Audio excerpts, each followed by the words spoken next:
Soalnya balik lagi bareng gue Raib di BF Bahas Film.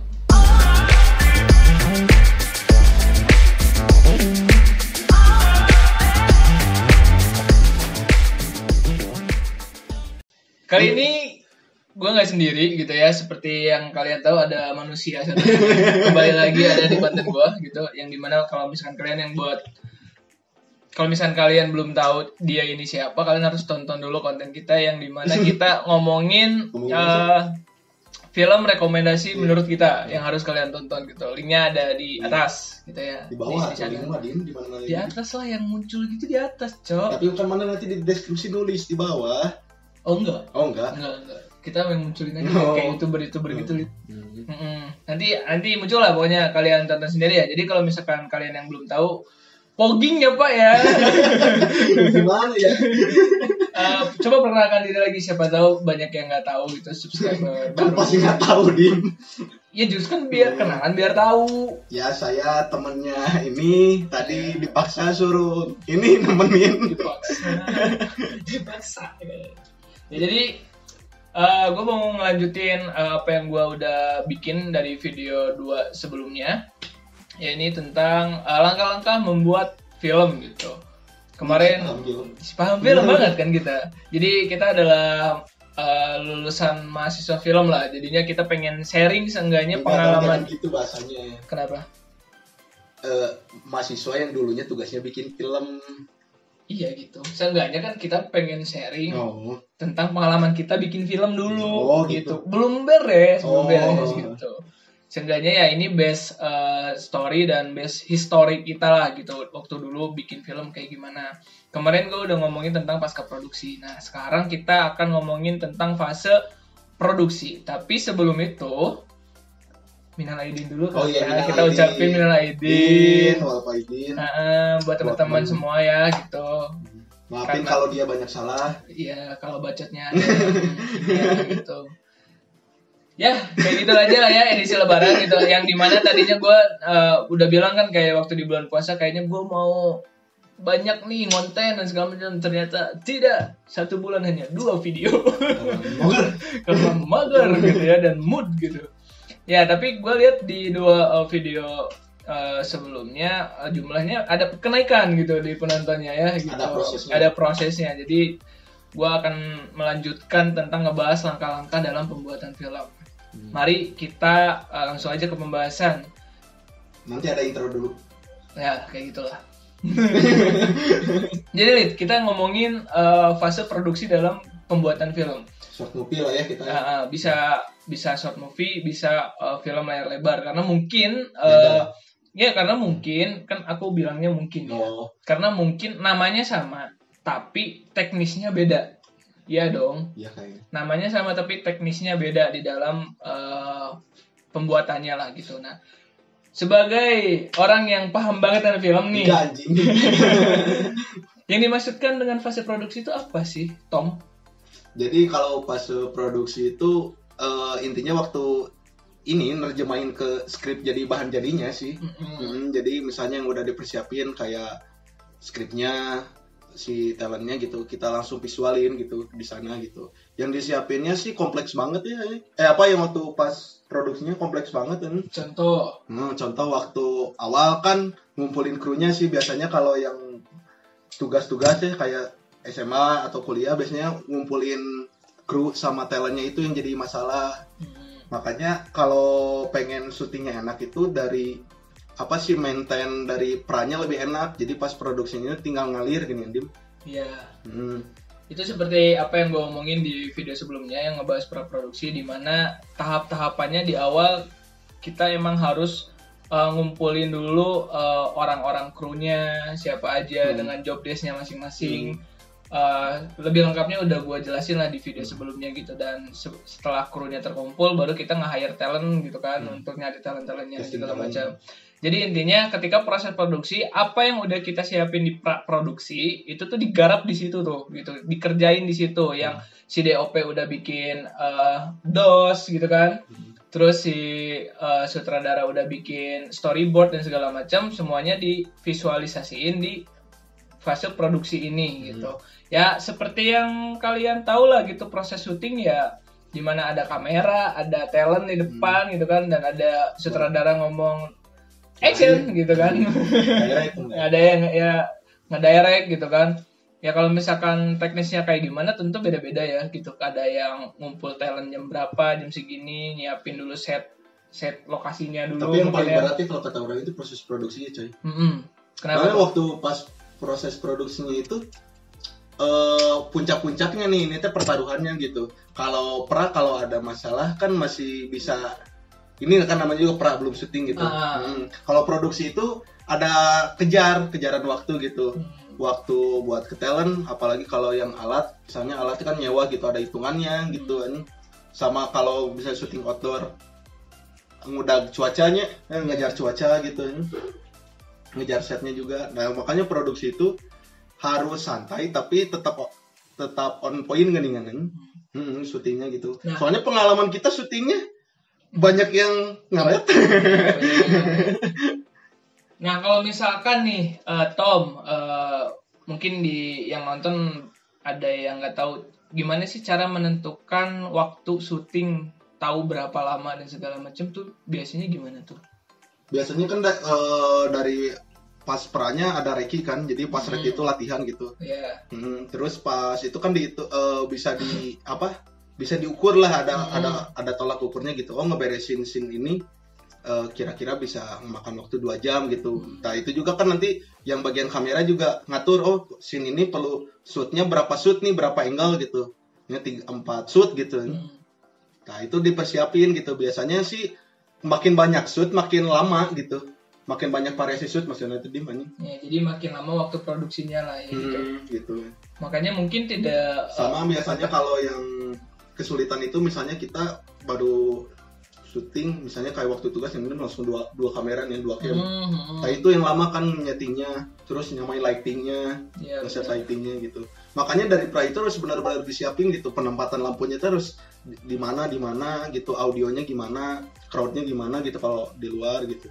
Berarti dioptimalin di reki berarti ya? Iya, di pranya harus matang. Jadi kalau pranya matang biasanya produksinya itu nggak akan terlalu nggak terlalu lama lah ya gitu. Karena udah tahu nih, oh ini sesuai dengan yang reki kemarin gitu. Jadi tinggal letak kameranya di sini, letak lightingnya di sini, ininya di sini gitu kan. Sama yang paling susah waktu produksi itu adalah ini sih, ngontrol mood kalau kata orang.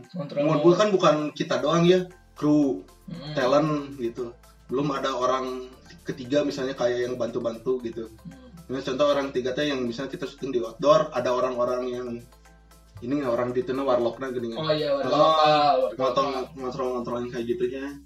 Ya itunya sih yang harus dipersiapin, makanya kalau bagusnya itu ada unit produksi, ada orang kan eueuhnya baheula teh. Jadi sutradara teh fokus ka bener-bener film ya.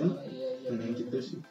Jadi ada di mana kita agak kesulitan untuk kontrol crowd orang ketiga itu ya, yang dimana bukan kru, dimana bukan talent. Ya kayak waktu mana syuting di kopi, ya kan susah. Iya, jadi dulu kita kayak ngeblok satu jalan gang di perkampungan gitu, dan itu emang agak susah gitu untuk ngatur crowdnya gitu.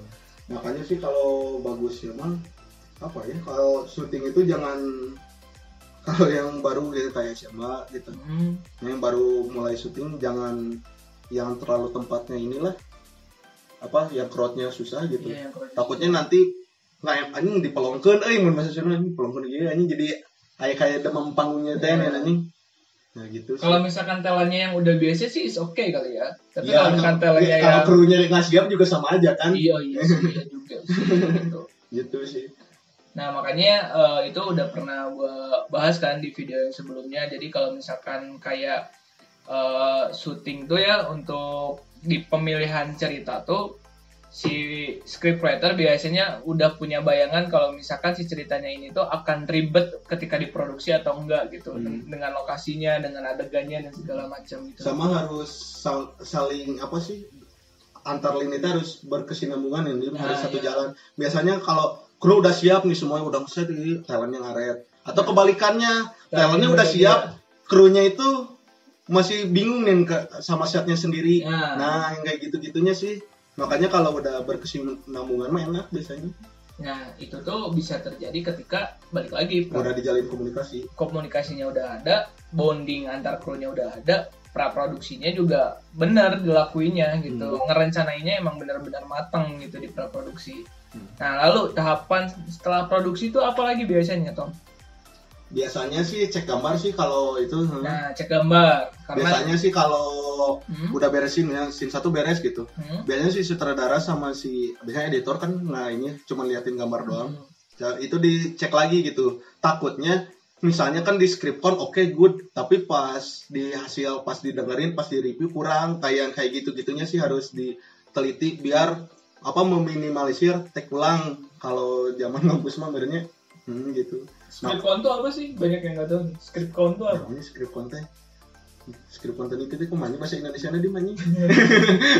Ya pokoknya itu jadi misalnya setiap tag itu kan misalnya scene 1 slide 1 berapa itu dicatat. Nah, misalnya yang scene ini bagus nggak? Yang ininya kalau bagus diceklis, kalau good kalau bad gitu ya udah dicakra gitu. Dan itu mempermudah buat proses editing sih biasanya.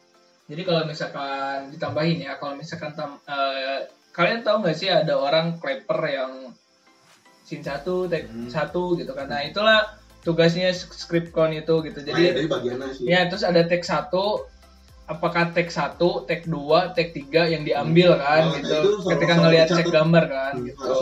Mana yang bagus, mana yang enggak gitu. Jadi biar nanti si editornya bisa tahu nih gambar mana yang bagus, mana yang jelek biar enggak harus dicekin satu-satu. Jadi makan waktu juga kan buat editor kan. Karena Bapak orang editor kan. Jadi ya ngalamin gitu, lah ya kayak makanya gitu. dicek gambar lagi gitu.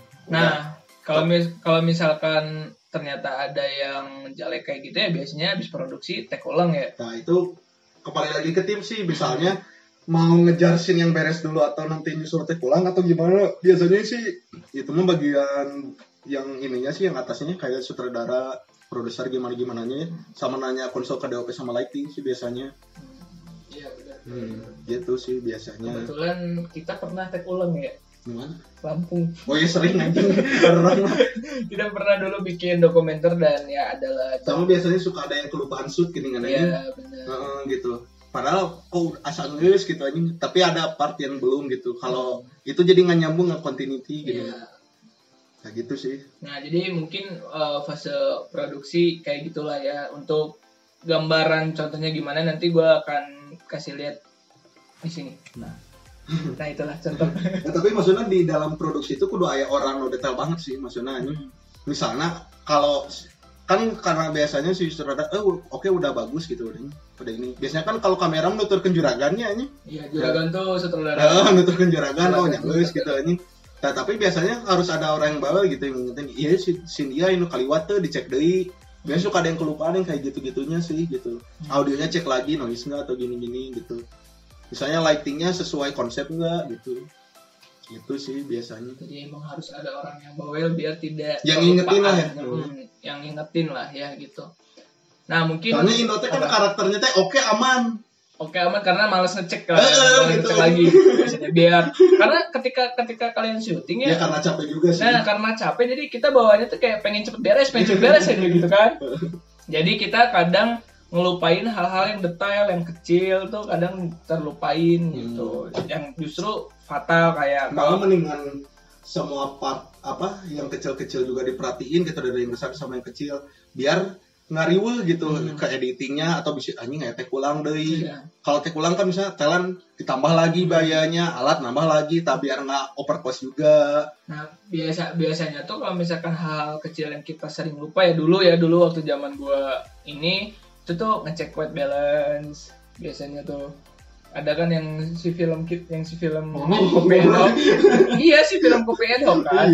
Si film Kopi ya udah sih biasa aja sih. Tapi kan gitu-gitu menang kan film Kopi Edhok. Kan ngecek kan kita lupa ngecek white balance. Kadang ada juga teman kita yang sering lupa ngambil establish gitu kan. Kayak gitu-gitu lah. Itu kan hal-hal kecil yang sebenarnya fatal kalau misalkan nggak diambil gitu atau nggak dilakuin lah kayak gitu.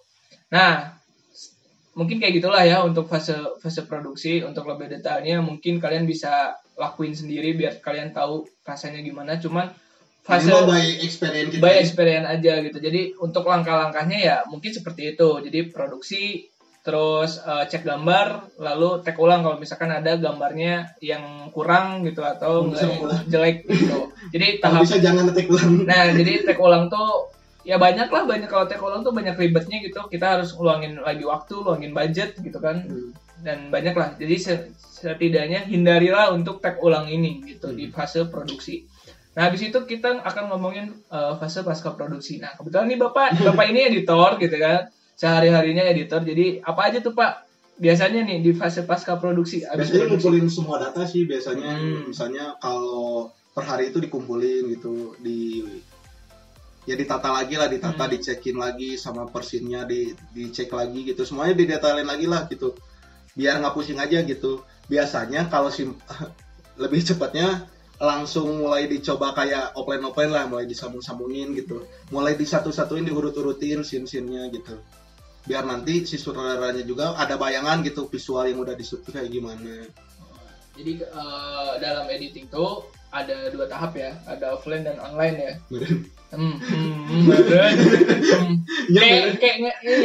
Emang ada sebenarnya ada. Nah, ada editing offline dan online gitu. Offline kalau Anda meren berarti Anda tidak tahu gitu. Yang saya rasain emang kayak gitu, tapi meren profesional banget mah ada tahapan-tahapan lain meren. Itu sih. Cuman yang kita lagi ngomongin yang kita tahu gitu kan. Iya, biasanya yang kita tahu ada editing offline sama online gitu ya. Kalau misalkan offline apa? Coba jelasin. Offline itu biasanya nyusunin doang sih. Cut. Disusun aja gitu semuanya gitu persinnya sampai ke beres gitu. Nyesuaiin semua, disinkronin gitu audio sama videonya. Ya sama scoring juga berarti kan. Nah, terus online? Online biasanya yang kalau kayak ngegambar mah yang finishingnya lah gitu. Kalau yang itunya mah yang tahu yang ngegrading gitu. Terus kalau misalkan ada visual effect biasa ditambahin di situ tuh di editing online. Nah, karena setahu gua pun di industrial tuh itu tuh dibagi 2 gitu editingnya. Jadi dibagi 2 orang gitu. Jadi editing offline-nya siapa, editing online-nya siapa gitu. Tapi karena kita waktu itu di kampus ya editor ya 1 orang gitu, offline online sama dia, bener nggak? Iya. Kayak gitu. Habis editing offline, terus editing online, apalagi? Biasanya langsung kan udah gitu video udah jadi, biasanya langsung review sama tim biasanya. Review sama tim, biasanya kan bisa di sana itu biasanya ngeramenya sih biasanya. Iya kurang gitu. Dan kadang-kadang suka duka editor itu ini kurang ini padahal nusuk atau balik aja. Ya gitulah. Ya, editor bisa apa? Dikali anjing sulap aja. Editor bisa apa kalau gambarnya memang dari sananya emang udah gak bagus atau apa gitu. Nah, itu kan dari sisi editor. Nah, selain editor pun di pasca produksi ada lagi tuh orang-orang yang masih kerja di pasca produksi, misalkan kayak asisten produser atau produsernya sendiri nih. Kayak dia bikin laporan keuangannya selama proses syuting tuh. Iya, biasanya kayak gitu. Terus misalkan biasanya si produser juga nyiapin buat si promosi filmnya gimana gitu. Nah, itu nanti di fase kelima, distribusi. Jadi kita akan ngomongin sampai produksi sama pasca produksi gitu. Nanti takutnya kelamaan videonya gitu. Jadi nanti di fase distribusi mungkin kita akan bahas lebih detail lagi gitu. Seenggaknya di fase produksi dan pasca produksi kalian udah tahu kalau misalkan di fase itu tuh ya ngapain gitu dalam bikin film ya. Kurang dan lebihnya mungkin seperti yang Thomas jelasin gitu, yang kayak gitu. Biasanya langsung pembuatan, kalau udah aman biasanya langsung pembuatan ini sih, persiapan promosinya biasanya kayak teaser gitu kalau short movie mah. Sama bikin poster tuh biasanya. Terus kalau misalkan di film kalian ada official soundtracknya, biasanya tuh pasca produksi bikin musiknya dan segala macam. Itu juga dilakuin di pasca produksi. Ya gitu. Iya. Contohnya film saya gitu, kayak gitu. Karena di drakor pun kayak gitu di pasca produksi pasti pembuatan official soundtracknya itu pasti di belakang. Ketika filmnya udah jadi, visualnya udah ada, baru si itunya dibikin gitu. Rame sih sebenarnya syutingnya. Nah, rame banget, udah lama sih syuting bokep aja kan. Goblok. Ya mungkin sekian yang bisa kita jelasin di fase produksi dan pasca produksi ini, dan thank you banget Thomas sudah bisa join ke sini ngejelasin ke kalian, jadi nggak dari gua doang gitu yang ngomong. Ada lagi yang mau ditambahin? Oh, terakhir, kasih tips and trick untuk orang-orang yang mau produksi ketika fase produksi apa? Kalau waktu fase produksi masih jalanin yang udah dilakuin di pra gitu dan maksimalin syutingnya biar paskanya enak gitu. Enjoy syuting aja sih. Enjoy syuting aja. Dan balik lagi. Oh, terakhir ada yang kelewat. Evaluasi tim kinerja biasanya pasca produksi juga kan. Habis kita review bareng-bareng, baru tuh kita nge-evaluasi kinerja masing-masing gitu biasanya. Kalau tugas mah ya, kalau tugas mah kayak gitu ya, biasanya dulu saya sih yang sering kena gitu. Iya lah ya, lagi ya gitu kan. Saya gitu. Kalau dari gue sih selama kalian produksi harus pede sih kalau misalkan ini hasilnya bakalan bagus gitu, jangan underestimate gitu, karena kalau underestimate duluan nggak akan ada semangatnya gitu dalam bikinnya, kayak nggak ada gairah gitu. Maksimalin aja ya. Mungkin segitu aja. Thank you banget yang udah nonton. Jangan lupa untuk like. Kayaknya orang nggak pernah kayak gitu, jadi nggak usah. Jadi nggak usah ya, cukup tonton aja. Kalau misalkan bermanfaat ya syukur. Kalau misalkan nggak jelas, kalian bisa putar lagi videonya dari awal, tonton ulang gitu, jangan malas gitu ya. Kalau nggak ya cari cara. Kalau banyak yang nggak bener ya udah maaf sih. Udah maaf. Atau enggak kalian punya pengalaman pribadi tentang pengalaman ya produksi, kalian bisa sharing di kolom komentar gitu. Jadi biar kitanya juga tahu, oh ternyata ada juga nih pengalaman syuting yang kayak gini gitu. Biar nambah wawasan aja ya gitu ya. Berhubung pengalaman kita itu mentok. Setidaknya ada ilmu yang kita share lah gitu ya, ada ilmu yang kita ceritain gitu. Gitu lah. Mungkin segitu aja. See you minggu depan. Enggak minggu depan juga sih, nggak janji orang. Semutnya aja. Dan pokoknya tunggu di next video. Gua Rai pamit dan Thomas mungkin pamit. Thank you, bye bye.